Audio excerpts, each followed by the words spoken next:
Edi Rama o Pinok, atë pëshes sa jemi sot. Nëse pas ka qenë dhe shpreja Edi Rama o idiot, po pelana me Pinok. Kjo ka qenë njëna pithirive që pram në protestën organizume prej shqiptarëve në Shqipëri, ku sipas meje kanë marrë pjesë afërsisht rreth 100.000 veta. Kështu një pamjet. Personalisht, kur nuk kam besu që këta njerëz janë në Shqipëni. Fitoria e një pasnjëshme e Partisë Socialiste dhe Edi Ramës, me mbi gati 80 deputet, e pa të kriju përshtypjen sikur se gjithë Shqipëria është prapa Edi Ramës. Për mbra më pa që nuk është kja.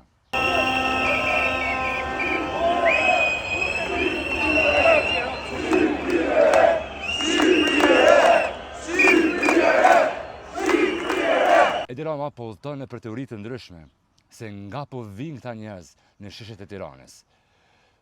Unë mendoj që udhëtimin e për këto teori të ndryshme konspirative, Edi Rama e ka për shkak që kjo çka po ndodh në Tiranë është ëndra ma e keqe e mundshme që Edi Rama najherë ka mujt me imagjinu me pa.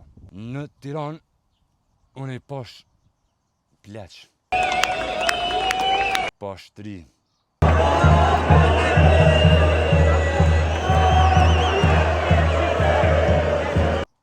Shumë të ri, gjenerata Z.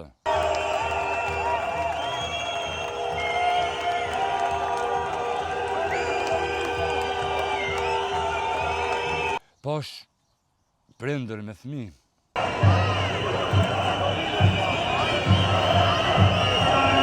Posh nacionalist. Kjo protest nuk ka të bëj vetëm me Zvërnecin tashmë. Kjo protest ka të bëj, që shumë thanë njerëz në Shqipëni, ka të bëj me faktin se si në njërën anë ka zhvillim të atashëm kulla në për Tiranë. Është shumë interesant se njerëzit në Tiranë marshonin ndërmjet kullave multimilionshë.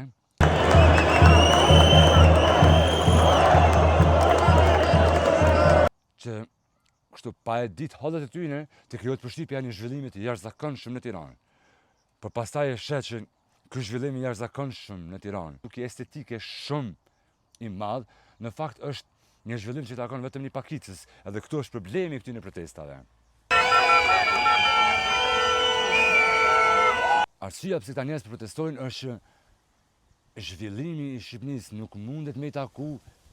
Na prinin tonë, mos kemi nevojë me shku jashtë venit, siç na ka shku krejt vllai, motra, siç do shkojmë dhe ne inshallah, me u kthy në vendin tonë siç e meritojmë krejt. Me atë sa kam fol unë me njerëz në Tiranë, ata janë ekstremisht të dëshpëruar se si në një anë po shohin luks, po shohin zhvillim të jashtëzakonshëm të ndërtesave, të resorteve, të hoteleve, por në anën tjetër nuk po shohin zhvillim edhe përmirësim të kushteve të tyre kur të shkojnë në spital.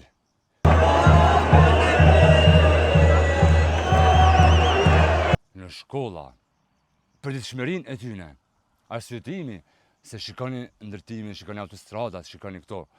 Ata thonë, nuk na nevojitet një autostradë super e mirë, që mos me mujt me shku në Dërmin, që mos me mujt me shku në Saran, që mos me mujt me shku në Zvërnec ose nese në Sazan, për shkak që aty është bë atë shtrejt.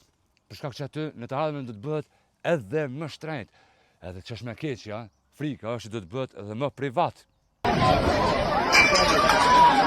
Pse shqiptarët deri më tash nuk e kanë pas problem me këto investime të mëdha? Unë mendoj që deri më tash nuk e ka pas problem sepse edhe pse kanë qenë të shtrejta këto resortet, për shembull resortin e Palas, kërkush nuk është shumë e protestu, ose të Gjiri i Lalzit, ose dikun tjetër kërë është ndërtu, ose në Ksamil, sepse me gjitha të ka qenë e hapur për njerëzit. Mundet me qenë e shtrejt, por përsëri nuk është e mbyllur me gardh. Kur investimet ashtë në Shqipëni kanë kalu në fazën tjetër, ku më investimi nuk është vetëm në një resort, shumë ekskluziv, tepër i shtrejt, që nuk mund me përballu as 5% e shqiptarëve, por tashme problemi ka fillu tek gardhet, tek vendosja, privatizimi, mos lejimi edhe nëse je në gjendje me pagu qëndrimin e atërësar, dhe mënë, ky është problemi që ka nëzit ka që reagim masiv.